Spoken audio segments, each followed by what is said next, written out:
I believe in our initial negotiation, we tried to have some room for maneuvering so that we would not increase inequalities, but even decrease inequalities. So we did cut from everyone, but we did cut from the more rich more than from the less. However, over the years, with the second and the third package, these inequalities increased. So the people felt the austerity, and this, I think, they felt also an injustice.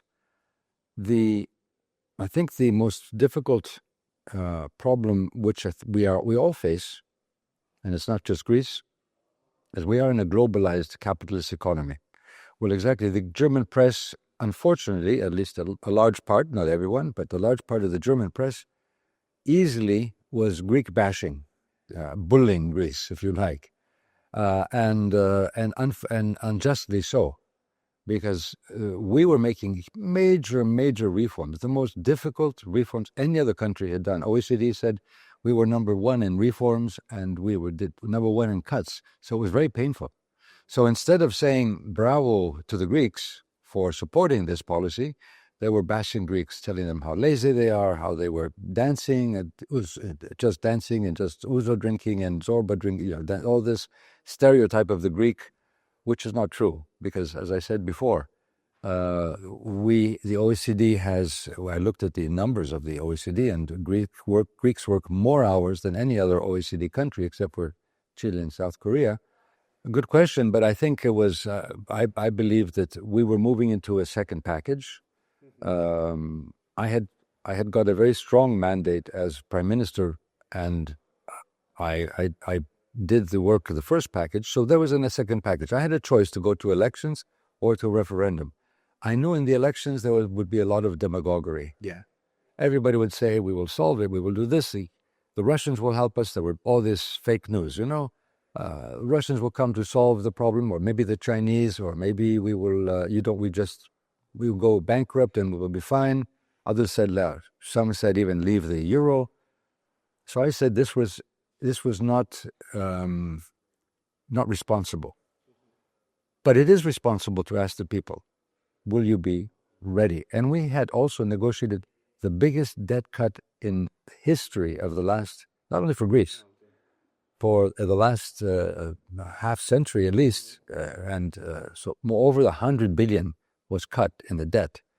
So this was part of the package. So I said to the Greek people, yes, I understand, this is painful.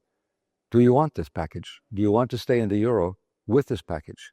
The problem was I did not get the support from the European Union for the referendum.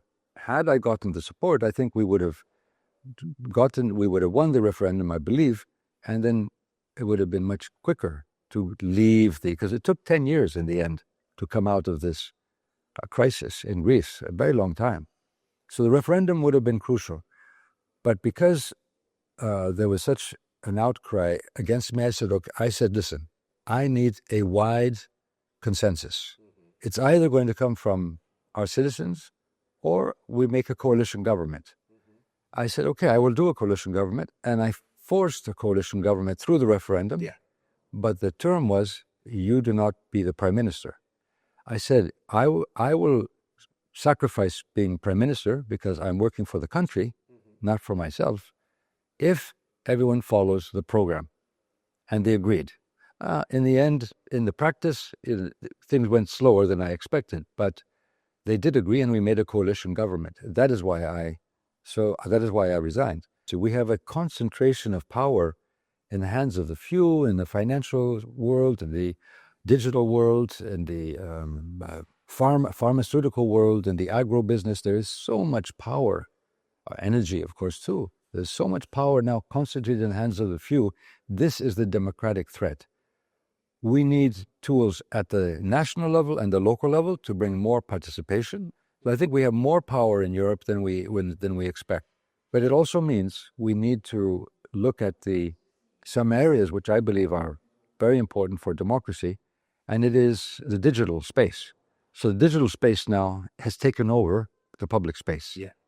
So if you go back to ancient Athens, We have people would sit with each other. We knew who was speaking. There were rules. You could speak, but you had to respect the view of the other person. So there was an ecosystem of democracy. It had its problems. Women were not involved and so on, but it was an ecosystem of there were rules. Democracy needs some rules to make democracy work. And it is respect, it is debate. Even Socrates discussed this with a sophist who was the demagogue of the time, Gorgias. He said, debate. I teach the young people to rhetoric. And he says, why? He says, to get power, to dominate the other, to get wealth. And Socrates says, is that the reason of debate? No, it's to look for the truth, to look for solutions, to respect the other's view, to understand. So this debate exists. But what it means is we need an ecosystem for democracy. And the digital world today is an ecosystem undermining democracy. Yes, in many ways, because we have had, and even in my time, we had migrants coming through. Now, it was both migrants and refugees coming through for a better life. I strengthened the border controls when I was in Prime Minister. But then when the huge influx from particularly Syria, but also Afghanistan came in 2015, Europe was unprepared. I think we need to do a comprehensive solution for migration. It's not an easy problem.